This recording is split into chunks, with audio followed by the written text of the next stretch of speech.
Everyone told him the train car was worthless junk. Now he understands why. A broke elderly veteran bought a $600 abandoned railcar to survive the winter. But when his loyal German shepherd began clawing at the old wooden wall, they uncovered a hidden compartment. Inside it was a secret buried beneath decades of dust, a truth powerful enough to rewrite history and change his life forever. Before we dive in, tell us where you're watching from. Drop your city, state, or country in the comments. It's always incredible to see how far these stories travel. Winter pressed down on Duluth like a silent, merciless weight, the kind that seeped through clothes and bone and memory alike. Snow fell in slow, heavy sheets outside the cracked window of Ethan Miller's cramped, rented room, coating the sagging rooftops in white, and drowning the city in a muffled hush. Ethan, a 68-year-old Army veteran, with a face carved by decades of wind regret and battlefield grit, sat on the edge of his thin mattress, staring at the eviction notice taped to his door, as if it were a final verdict.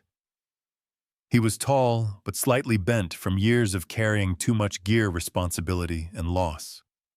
His once broad shoulders now sloped forward, wrapped in a frayed army green jacket that had survived more than he had. A white beard, trimmed but uneven, framed a face marked by deep-set wrinkles and a pair of pale blue eyes that still somehow carried flickers of gentleness beneath layers of exhaustion. Raven black hair had long faded to silver, matching the weary stoicism he wore like armor. The room around him smelled faintly of old carpet and stale radiator heat. Ranger, his 8-year-old German shepherd, lay curled at his feet. The dog was large and strong, with thick sable fur and amber eyes that watched Ethan with loyalty, so pure it hurt. Ranger had a small scar above his left paw, a remnant from the time he leapt between Ethan and a drunken stranger in a parking lot years ago. Since the day Ethan rescued him from a shelter, Ranger had never once left his side. Now Ethan felt those warm eyes following every rise and fall of his chest, as though the dog could sense the storm inside him. "We're out of time, boy," Ethan murmured, dragging a trembling hand down his face. His voice carried the gravel of age and the quiet ache of a man whose world kept shrinking. Out of time and out of luck. His pension had always been thin, but inflation and medical bills had eaten what little remained. His hands, once steady enough to field-strip a rifle in the dark, now shook from arthritis, making it nearly impossible to work the odd jobs he used to rely on.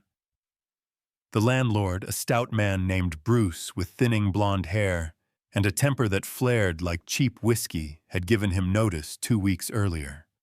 Bruce wasn't cruel so much as impatient. He had the look of someone always rushing, always stressed, always calculating what each minute cost him. When he'd handed Ethan the eviction notice, Bruce's voice was flat, businesslike, but his eyes flickered with something like pity. "I can't give you more time, Ethan. I've got bills, too." Ethan hadn't blamed him. Life was hard for everyone.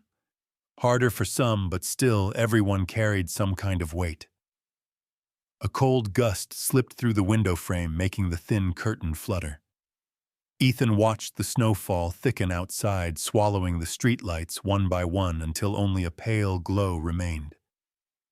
Winter in Duluth was always unforgiving, but this year felt harsher, as if the season itself had turned against him. "We'll figure something out," he whispered, though he didn't believe it. Ranger lifted his head and nudged Ethan's knee with his muzzle, letting out a soft whine. The gesture was gentle, but insistent, as if urging Ethan not to surrender to despair. Ethan smiled faintly and scratched behind Ranger's ears, feeling a knot in his throat. "You always know what to say, don't you?" He stood slowly, his joints crackling like brittle wood, and crossed the tiny room to his old laptop, its casing chipped, sticker peeling, screen flickering. He opened it more out of habit than hope. Searching for rentals was pointless. Everything decent was too expensive, and everything cheap was mold-ridden, unsafe, or already taken. Still, he refreshed the listings, then refreshed them again and again. The ache in his chest grew heavier. Ranger rose and sat beside him, his warm body leaning gently against Ethan's leg. They stayed like that for several minutes, man and dog, both watching the screen glow in the dimness of the room. Then something odd caught Ethan's eye, a listing buried at the bottom of an obscure online classifieds page, almost as if the algorithm had forgotten it existed. "Well, what do we have here?" he muttered. The post had no bold title, no flashy photo. Just a single line, vintage railcar from the 1940s. 2 Harbors outskirts. Needs repair. $600 or best offer. Beneath it, a grainy image showed an old cargo railcar sitting tilted on a lonely stretch of track, half buried in snow. Ethan blinked. $600. That was almost everything he had left. But a railcar, an actual railcar. 4 walls, a roof, shelter. It wasn't a home by any normal standard, but it was something. Something that could shield him and Ranger from the brutal cold. Something that wasn't a back seat or an alleyway or the cot of a crowded shelter. A spark, thin but real, flickered in his chest. "A rail car," he whispered. "You think we could make that work?" Ranger's ears perked up, his head tilting at the sound of Ethan's shift in tone. Ethan clicked the image open. The interior was rough, rotting floorboards, dust thick as ash windows, cracked like old scars. But the structure looked solid, salvageable, maybe even livable if he worked hard enough. And work was something Ethan still knew how to do. He zoomed in on the contact number. The listing had been posted only 3 days earlier. Maybe it was still available. Maybe someone out there didn't mind selling a piece of history to a worn-out veteran and his loyal dog. Ethan felt something he hadn't felt in weeks, possibility. "Ranger," he said softly, "I think we found our shot." Ranger barked once, a sharp, confident sound that echoed through the small room like an affirmation. Ethan took a deep breath and stared at the image again. The railcar sat alone in a snowy field, battered by wind and time, but still standing. Much like him. He reached for his phone, his fingers trembling not from cold this time, but from the fragile tremor of hope. For the first time in months, Ethan Miller felt the faint outline of a future forming beneath the ruins of the present. And before fear could talk him out of it, he whispered, "We'll go tomorrow, boy. First thing in the morning." Ranger's tail thumped against the floor, steady and sure. Outside, snow continued to fall endlessly, but inside a single ember warmed Ethan's chest. A $600 railcar in the dead of winter. It was insane, ridiculous, impossible, and yet it was the only chance he had left. The drive toward 2 Harbors took Ethan Miller through a world carved from ice and silence, the long rural highway, flanked by forests of tall pines glazed in white. Snow drifted across the road in wind-blown ribbons, and the gray morning sky pressed low, as if studying the battered pickup truck crawling through its territory. Ranger sat upright in the passenger seat, his sable coat bristling each time the old Chevy rattled over a pothole. His ears twitched, constantly alert in the way only German shepherds are, deep instinct paired with unwavering loyalty. Ethan kept glancing at him, drawing quiet strength from the dog's presence. He needed it. His hands gripped the steering wheel with more pressure than necessary, the tension traveling through his shoulders and jaw. He wasn't just driving toward a railcar. He was driving toward what felt like his last chance at dignity. The address from the listing eventually led them off the main road, onto a narrow trail paved only by old tire grooves and hardened snow. A wooden sign half covered by frost read Hawthorne Property, Private Land. Ethan exhaled slowly. Almost there, boy. Ranger's tail thumped once. The trail wound through tight clusters of pines until it opened into a clearing carved out of frozen ground. There, half sunk into untouched snow, stood the railcar. Even from afar, Ethan could see its age etched into every rust-striped inch. But it was still upright, still whole, a stubborn survivor. A battered red pickup sat beside it. Its driver's door opened, and out stepped a woman. Linda Hawthorne was 74 by her own account, but there was a sturdiness to her posture that suggested she had spent a lifetime wrestling with the land instead of surrendering to it. She was tall and willow-thin, wrapped in a thick burgundy coat, with a tan scarf tucked beneath her collar. Her silver hair was braided over one shoulder, and her weathered skin was the raw, wind-chapped tone of someone who had lived most of her life outdoors. Her green eyes were sharp and assessing hawk eyes, softened only by the faintest hint of amusement, as if she'd seen everything and still chose to find humor in human folly. "You must be Ethan," she called, her voice steady despite the cold.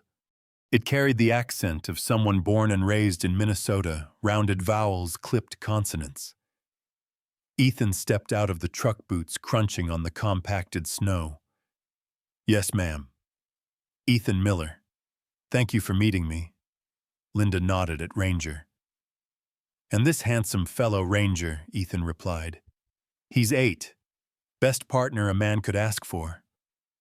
Linda crouched a bit, extending a gloved hand. Ranger sniffed her finger's tail, waving with polite caution, then nudged her palm in approval.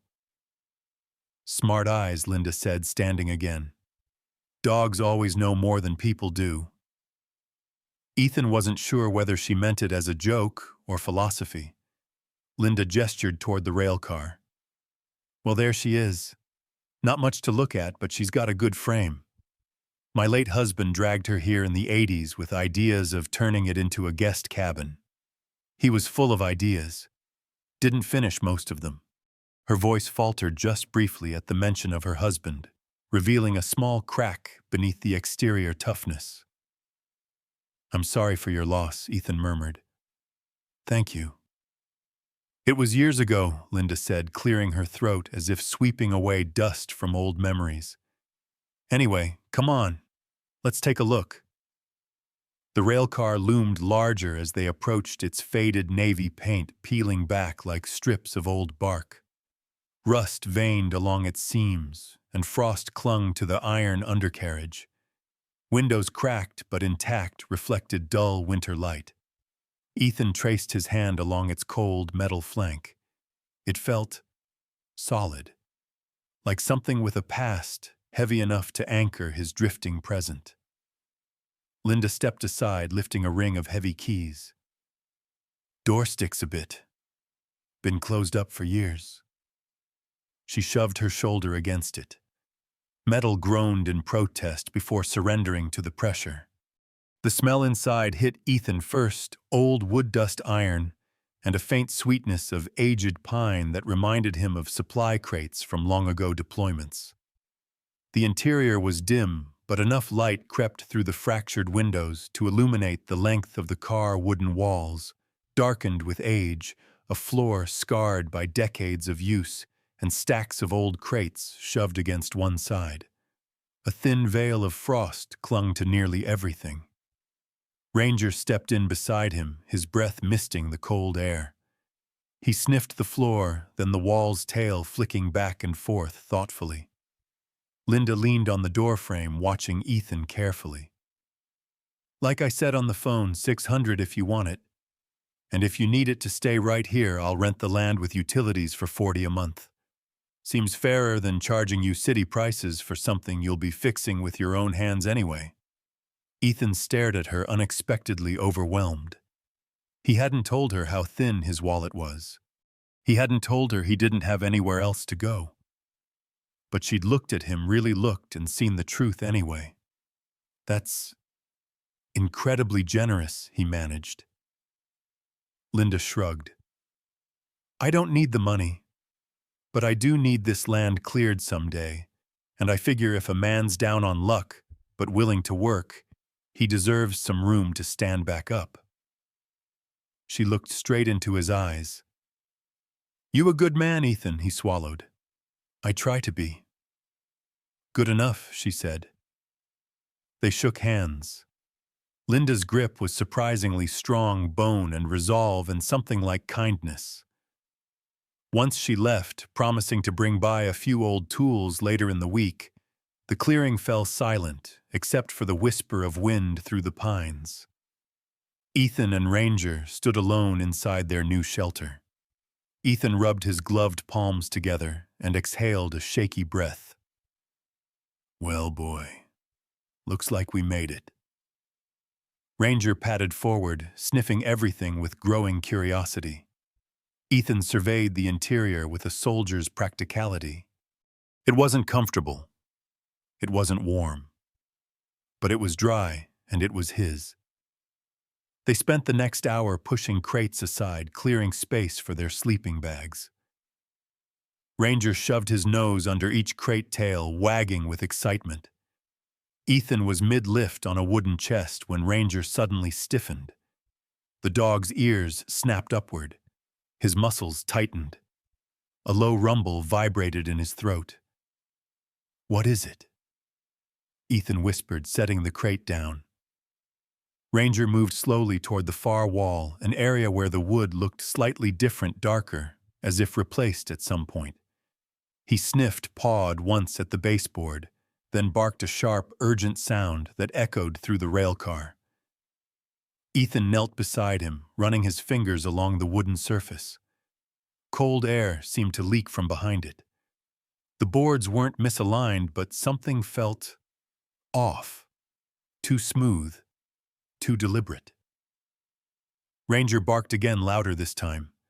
The sound reverberated through Ethan's bones like a warning or a discovery. The dog's instincts had saved him more than once in the past. Ethan trusted them implicitly.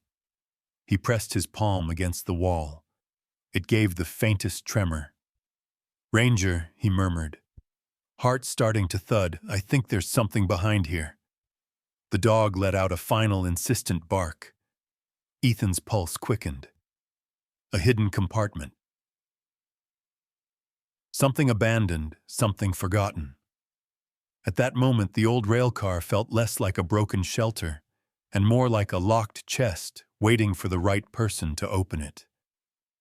Ethan stared at the darkened wood, a strange feeling creeping through him, an inexplicable certainty that this wall held something meant for him to find. And with winter closing in behind him and nothing left to lose, he whispered, Let's see what secrets you've been hiding.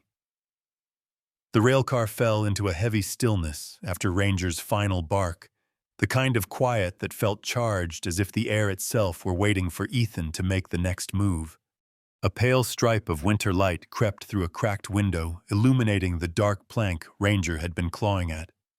Ethan ran his fingers along the board again, slower this time, feeling the faint temperature shift, a subtle breath of cold air slipping from behind the wood. Years in the army had honed his instincts for hidden compartments. False walls concealed caches. Something was there. Something someone once wanted to keep unseen. All right, boy, he muttered, reaching for a crowbar lying beside one of the old crates. Let's see what you found. Ranger sat beside him, ears hightail still. Nothing about the dog's posture was playful now. He was alert with a soldier's readiness, as if he sensed the gravity of what lay beyond the wood. Ethan wedged the crowbar under the panel. The wood resisted, groaning like an old throat waking from sleep. Dust rained down. He pressed harder, muscles trembling, until finally the plank cracked free with a snapping sound that echoed through the railcar. Behind it was darkness. Not the uniform black of shadow, but the deep, heavy dark of a space untouched by light for decades. Ethan reached for his flashlight, clicked it on, and aimed the beam inside. His breath hitched. A narrow compartment stretched along the interior wall, no higher than his knee, but deeper than he expected, a hidden cavity lined with cold metal and neatly packed with objects wrapped in layers of canvas cloth. He reached inside fingertips, brushing stiff fabric, and slowly pulled out the first bundle. Ranger sniffed it intently, huffing warm breath over the dust-covered surface. Ethan peeled the canvas back. A metal box emerged, iron rectangular edges reinforced and locked with a rusted latch sealed by an old railway insignia. Its surface was pitted with age, but something about it radiated weight, physical, historical, emotional. Beneath the box lay a stack of items, a leather-bound journal worn soft at the corners, a handful of black and white photographs curled at the edges, and a laminated railway identification card. Ethan picked up the card first. The portrait was that of a black man, perhaps in his 40s, with a strong jawline, warm eyes, and a neat mustache. His uniform looked crisp, the polished buttons reflecting light, even in the faded print. The card read, Samuel Brooks, Railway Guard, 1946. Ethan traced the name slowly. Ranger sniffed the card, then glanced up at Ethan with a solemn expression, as if he sensed this wasn't scrap paper, but something human, something important. Ethan set the card down gently and lifted the journal. The leather was cracked, darkened by time, and oils of hands long gone. When he opened it, a faint scent rose, aged pages, ink, and something else he couldn't name, something like sorrow, preserved between paper fibers. The handwriting inside was elegant yet hurried letters, looping tightly, as if written in secret. He began to read. My name is Samuel Brooks, and if anyone finds this, I pray it means the truth did not die with me. The words struck him like a blow. He kept reading, eyes narrowing with concentration. Samuel wrote about the railway routes he worked, the shipments he escorted, the men he trusted, and the men he feared. He described noticing discrepancies in gold transport logs, ounces missing here and there. At first, he assumed clerical errors. Then he found patterns. Then he found lies. Then he overheard a conversation not meant for him. 3 railway managers, white men with city suits and polished shoes, were systematically siphoning stolen gold from shipments. When Samuel reported what he saw, he wasn't believed. Worse, he was framed. Ethan paused, swallowing. He knew that story. He'd seen versions of it in uniform, the good man blamed so the powerful could walk free. Samuel had been hunted after that, chased across rail lines and towns by those looking to silence him forever. In the journal, Samuel recounted his fear, the footsteps behind him, the nights he slept in abandoned sheds, the way he clutched his evidence as if it were his last link to justice. He described hiding inside this very railcar, its walls still new, then the wood smelling of varnish and fresh metal. Finally, near the last entries, Samuel's handwriting trembled, the lines uneven. I know they are close. I can hear them at night. I have hidden the documents and the gold ledger in this compartment, but the gold they stole cannot remain theirs. I found the main cache, the largest one. It is buried near Lake Superior beyond the old pines, 6 feet down, marked by 3 stones in a triangle. If I do not return, let the finder reveal the truth. Let the world know I did not run. I fought. Ethan closed the journal slowly. His breath fogged in the cold air. Ranger leaned closer, resting his head against Ethan's leg as if sensing the heaviness of the moment. Ethan exhaled shakily. Samuel, you carried all of this alone. He lifted one of the photographs.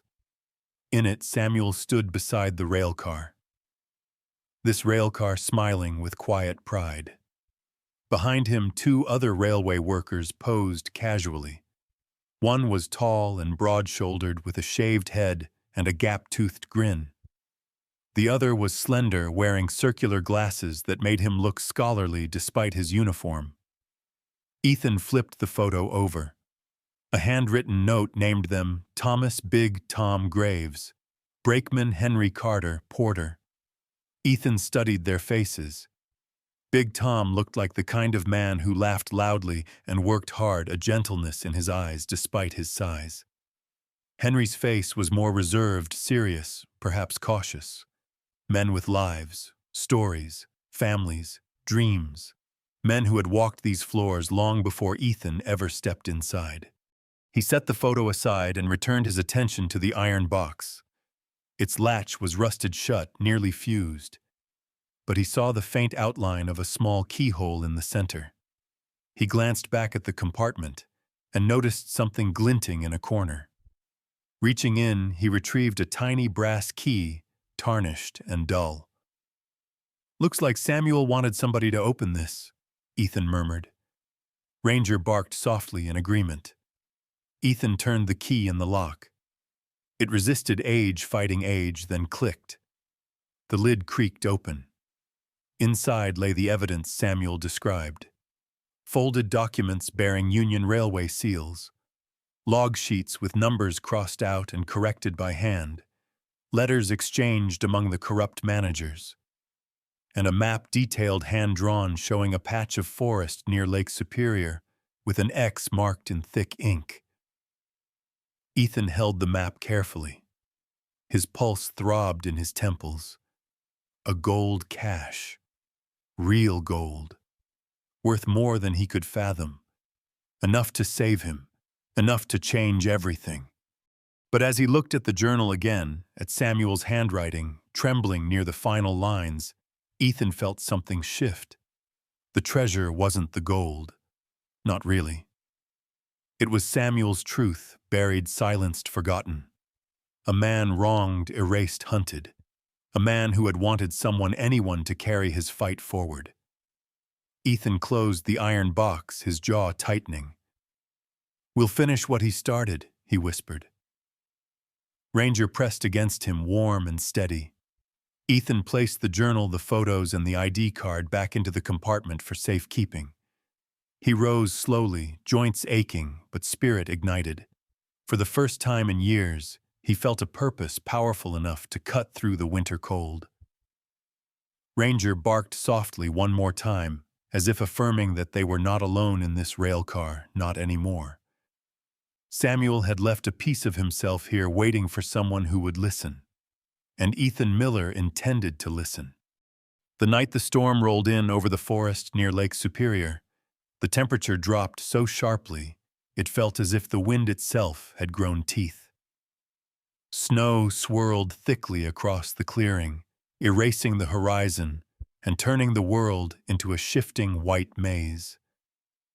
Ethan Miller tightened his scarf around his neck, the fabric stiff with frost, and glanced back at the rail car, where the faint glow of a lantern flickered like a heartbeat in the dark. The storm was worsening faster than the forecast predicted, but he could feel time pressing in on him. Samuel Brooks had waited long enough. If there was a chance to find the truth before the weather trapped them for days, they had to go now. Ranger padded through the snow beside him, his sable coat blowing in the wind, eyes bright and alert, even in the icy chaos. Ethan crouched to adjust the dog's harness. "You ready, boy?" Ranger let out a low bark, soft but resolute. Ethan stood again, joints aching, watching as headlights cut through the storm. Linda Hawthorne's old red pickup rattled into the clearing before stopping beside him. Linda stepped out, bundled in a forest green parka, lined with faux fur. Snow clung to her silver braid, turning it white as bone. Her face, weathered and sharp, held that same fierce grit he had grown to respect. But tonight, beneath that hard edge, he sensed a hint of fear, not fear of the storm, but of the history they were about to unearth. "You sure about this?" she called, voice muffled by the wind. "Storm's only getting angrier." "We don't have another window," Ethan replied. And Samuel didn't write those directions for nothing. Linda sniffed and nodded. Then let's get on with it. The passenger door opened and out stepped her son, Ian Hawthorne. He was in his early 40s, tall and broad-shouldered with dark blonde hair pulled back into a small tied knot at the nape of his neck. His jawline was strong and stubbled, but his eyes pale gray, like winter lake water, were gentle and careful, the look of a man who thought before he spoke. Ian worked as a forestry ranger, something Linda had said with equal parts pride and exasperation, because it kept him deep in the wilderness she worried over. The job had sculpted his posture into something steady and grounded. Tonight, he wore a heavy brown coat, dusted with snow, thick gloves, and a headlamp strapped across his brow. "Evening, Ethan," Ian said, offering a nod. "Storm's rough, but if anything's buried out there, I can help you read the land." Ethan appreciated the offered help more than he could put into words. "Thanks for being here."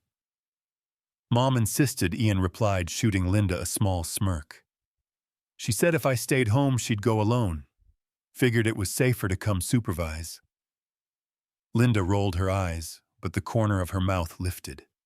They tied ropes around their waists for safety and clipped them to each other, Ethan leading Ian behind him and Linda secured at the end. Ranger trotted beside Ethan without a rope. He didn't need one. The dog never strayed far, their bond, a tether stronger than anything man-made. Ethan pulled the folded map from his jacket, the one drawn by Samuel Brooks decades earlier. The ink might have faded, but the coordinates and landmarks were still clear. 3 pines, 2 boulders, a dip in the earth shaped like a crescent, buried 6 feet down. "Stay close," Ethan said. Ranger sniffed the air, then lowered his nose to the snow, tracking something unseen. They moved into the storm, pushing through drifts that swallowed their boots. The forest loomed like tall shadows, their tops lost to the swirling white. Branches cracked under heavy ice, sending muted thuds through the night. It took over an hour to reach the cluster of pines marked on the map. The storm battered them, stinging their faces with icy pellets, numbing fingers and toes, even through thick gloves. Ian checked the compass hanging from his coat. "We're close," he called. His voice was nearly swallowed by the wind. Linda pointed toward a half-buried boulder, its curved surface jutting from the snow like the spine of some sleeping beast. "Next marker." Ethan squinted, heart beating faster. Ranger suddenly barked a sharp, decisive sound. Then he ran forward, paws kicking up snow, stopping near a spot between 2 ancient pines. The dog began to scratch at the ground, digging until his fur was coated with frost. "That's it," Ethan breathed. He found it. Ian unclipped his shovel from his pack. "Let's get to work then." They formed a triangle around Ranger's chosen spot. Each strike of the shovel sent shocks up Ethan's arms as they fought through layers of frozen earth covered by nearly 2 feet of snow. The ground was hard as stone. Ethan dug with determination. Bits of ice flew into his beard, clinging to the white strands. The storm roared louder as if offended by their persistence. But they kept going. Every scrape of metal on soil pushed them deeper into the earth and deeper into history. After 2 hours of grueling effort, their shovels struck something metallic. Clang. The sound was hollow but unmistakable. Ethan froze, breath heaving. There, he whispered, "We hit something." They knelt as one scraping snow away with their gloved hands until the outline of a large metal container emerged. The box was nearly 3 feet long and wide bolted shut, its sides reinforced with steel bands that bore the faded Union Railway symbol. Time and ice had welded it partially to the ground, but it was intact. Ethan brushed his fingertips over its surface. Even through gloves, the metal felt heavy with meaning. Samuel's final act sealed beneath decades of silence. "All right," Ian said, voice steady. "On 3. 1, 2, 3. They heaved together, pulling the chest free from its icy cradle. It rose slowly, reluctantly, like a buried truth resisting daylight. When the box finally broke loose, Ethan almost stumbled backward. They dragged it a safe distance from the hole as the storm howled around them. Ethan found a latch on the side, rusted but functional. He forced it open. The lid creaked like an old door awakening from a frozen sleep. Inside lay row upon row of golden bars, stacked neatly in straw padding, each one stamped with a date from the 1940s. Linda gasped a sharp inhale lost in the wind. Ian leaned closer, eyes widening. Jesus. Ethan didn't speak. He couldn't. His breath fogged in the cold air as he stared at the impossible wealth before him. 32 bars, each 24 carat, over 750 ounces. More money than he had earned in his lifetime. Enough to erase every fear, every unpaid bill, every sleepless night. But all Ethan could think about was Samuel Brooks, his elegant handwriting, trembling on that final journal page. Let the world know I did not run. I fought. Ethan closed the lid. We're not taking all of it, he said quietly. Linda looked at him, eyes narrowing. You're sure Samuel didn't risk his life so someone else could get rich? Ethan placed a firm hand on the cold metal. We dig this up. We document it. We tell the truth. Whatever comes next, we follow the law. Ian studied Ethan for a long moment, snowflakes melting in his stubble. Then he nodded. I'm with you. Linda exhaled, the white plume swirling away in the wind. Samuel deserves justice, she said softly. They wrapped the chest in canvas, secured it to a sled Ian had brought, and began the long trek back to the railcar. Behind them, the hole yawned like a wound in the snow-covered earth, finally open after decades of silence. And in Ethan's chest, beneath layers of frost, exhaustion, and cold, a fire had sparked. Not greed, not triumph, but purpose. And with the storm still raging around them, they began the journey home, carrying Samuel's truth with them. The morning after they hauled the metal chest out of the frozen ground, the storm finally broke. Sunlight spilled across the clearing in narrow gold lines, catching on the icicles that hung from the railcar roof like crystal teeth. The world seemed painfully bright after a night spent digging through ice and darkness. Ethan Miller stood outside the railcar, hands shoved into his coat pockets, staring at the chest secured beneath a tarp. The weight of what they had uncovered still pressed on him, not just the gold, but the truth Samuel Brooks had carried alone until the day he vanished. Ranger nudged his leg gently, sensing the heaviness still lingering in Ethan's chest. I know, boy, Ethan murmured. We've got a lot to do. When the rumble of an engine drifted across the clearing, Ethan turned to see Linda's red pickup pulling in, followed by a dark blue sedan with the county seal stamped on the plate. Ethan's breath tightened. They're here. Ranger barked once, just one alert, steady sound. From the second car stepped a middle-aged police detective with the sort of posture that came from years of carrying both authority and responsibility. Detective Mark Halverson was in his early 50s, tall with a weathered build, his face framed by lines etched from long nights and harder truths. His hair, once dark, had begun to silver at the temples. A neatly kept goatee sharpened his already serious expression. He wore a thick charcoal gray coat and leather gloves, and his brown eyes scanned the clearing with quiet calculation.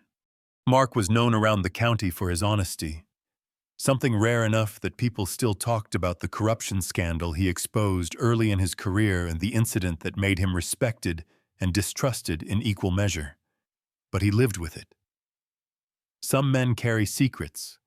Mark carried consequences. Mr. Miller, he called as he approached. Ethan nodded. Detective Halverson. Thanks for coming. Linda explained some of it on the phone, Mark said with a clipped tone.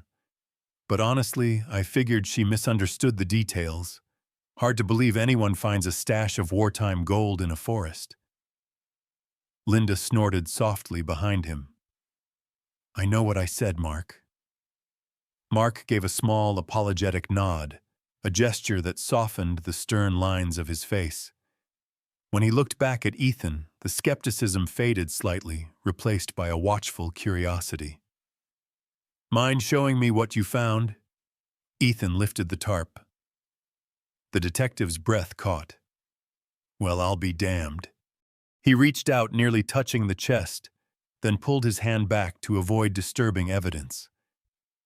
If this is real, it's going to open one hell of an investigation. It is real, Ethan said quietly. And it belonged to a man named Samuel Brooks. He handed Mark the journal and ID card. Mark skimmed the pages, his expression tightening. Ranger sat beside Ethan, tail still, eyes focused on the detective, as if weighing his intentions. Mark closed the journal with a slow exhale. We need the county historians, and likely the state. He turned to Linda. You did the right thing calling this in. Linda folded her arms, chin raised. Wouldn't have it any other way. Within 2 days, the frozen clearing at Ethan's Railcar had transformed into a quiet hub of investigation. A team of Minnesota historians arrived, 3 experts bundled in heavy coats, each equipped with notebooks, cameras, and gloves to handle the fragile documents. Among them was Dr. Evelyn Clark, a woman in her early 60s with sharp auburn hair cut into a tidy bob, thin-framed glasses, and a composed manner that spoke of decades spent lecturing rooms full of restless university students. She had soft lines around her mouth, as if she smiled often without letting the smiles linger too long. Evelyn carried herself with gentle confidence, the kind that made people instinctively trust her. When she lifted Samuel's journal, her hands trembled not from the cold, but reverence. This is extraordinary, she said, voice hushed. Railway guards in the mid-20th century rarely had the opportunity to document corruption. That Samuel did this, and hid it. It's a miracle it survived. She studied Ethan with warm but piercing curiosity. You said your dog found the hidden compartment? Ranger barked softly, as if replying. Evelyn smiled. That makes you quite the historical partner, doesn't it? Ian arrived each day to help manage the investigators trekking across his district. His calm made the chaos feel organized. At night, he lingered longer than necessary at the railcar, more protective of Ethan than he admitted. And Linda quietly cooked hearty meals, stews, pot pies, thick bread, claiming she only wanted to keep everyone fed, but watching Ethan a little too carefully, as though measuring how much this was changing him. After nearly a week of work, the state released an official report. Samuel Brooks had been falsely accused, hunted, and silenced. The gold theft had been real. His evidence was valid. His story was true. Newspapers across Minnesota printed the headline, Justice after 77 years, the railway whistle blows again. Samuel's remaining family, found in Chicago, arrived for a formal ceremony. His granddaughter, Miriam Brooks, was a kind-eyed woman in her 40s, with rich brown skin, long curls, tucked beneath a knit hat, and a quiet grace born from a lifetime of carrying stories older than herself. When she shook Ethan's hand, her eyes filled with tears. You brought my grandfather back to us, she whispered. Ethan felt emotion rise thick in his throat. He deserved justice. That's all I wanted. Miriam placed her hand over her heart.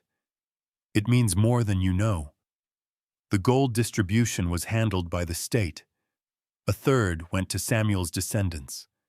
A third went into a historical fund. And the remaining third, Ethan's legal share, was offered to him. It was more money than Ethan had ever imagined. Enough to buy a house, a life, a future. But he didn't keep most of it. Instead, he surprised everyone, including himself, with how he spent it. First, he paid Linda every cent he owed her for the railcar, and then doubled the land rental fee she had offered, leaving her speechless for once. Then he hired Ian's contractor friend to restore the railcar. The man Carl Whitman, a burly builder with a thick brown beard and a soft laugh, turned the decayed space into a warm, safe home. New insulation, reinforced floors, a wood-burning stove, clean windows, shelves crafted from reclaimed pine, a proper bed, a small kitchen. The railcar became a sanctuary, a place that breathed, a place that lived. And finally, Ethan established the Samuel Brooks Scholarship Fund financial aid for the children and grandchildren of railway workers. When the Minnesota Railway Museum unveiled a permanent exhibit honoring Samuel Brooks, Ethan stood beside Miriam and Evelyn as the curtain dropped. Samuel's face, smiling in his uniform, gazed down at them from a large framed photograph. Beside it stood the iron box and the documents he had died to protect. Ethan felt something loosen inside him, some old knot made of guilt and loneliness. Later that evening, winter settled heavily around the forest again. Inside the newly restored railcar, a fire crackled warmly. Ethan sat at the table with a mug of hot cocoa Ranger curled at his feet.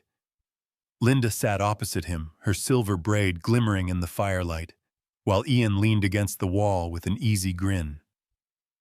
For the first time in years, maybe decades, Ethan felt surrounded, grounded, home. "Feels different now, doesn't it?" Linda asked. Ethan looked around the glowing space, at the warm wood, at the people who had become his unlikely family. "Yeah," he said softly. "It finally does." Ranger thumped his tail, the sound steady and full of contentment. Outside, snow drifted peacefully. Inside, 4 lives warmed by fire sat together, not bound by blood, but by the kind of loyalty and destiny that only winter truth and a long-buried secret could forge. And in that moment, Ethan knew he hadn't just found shelter. He'd found a future. Sometimes the greatest miracles don't arrive in a flash of light. They appear quietly, disguised as struggle, as loss, as the final door closing. Ethan thought he was buying an old rail car to survive the winter, but God had been preparing a place for him long before he ever knew he'd need it. A hidden truth. A loyal dog who sensed what human eyes couldn't. A long-lost story waiting for the right heart to uncover it. None of that was coincidence. Some miracles come slowly, step by step, in ways we only understand when we look back and realize He was guiding us the whole time. And maybe that's the message for all of us. No matter how cold the winter feels, no matter how hopeless the path appears, God still works in the hidden places, inside old train cars, inside tired hearts, inside the moments when we think all is lost. If He did it for Ethan, He can do it for anyone watching this right now. So before you go, take a moment. Share this video with someone who needs hope today. Leave a comment telling us where you're watching from and what miracle you're praying for. And don't forget to subscribe so these stories of faith and courage can continue reaching those who need them most. May God bless you, protect you, and guide you. May He bring light into your darkest night, strength into your hardest battle, and a miracle into the place where you least expect it. Amen.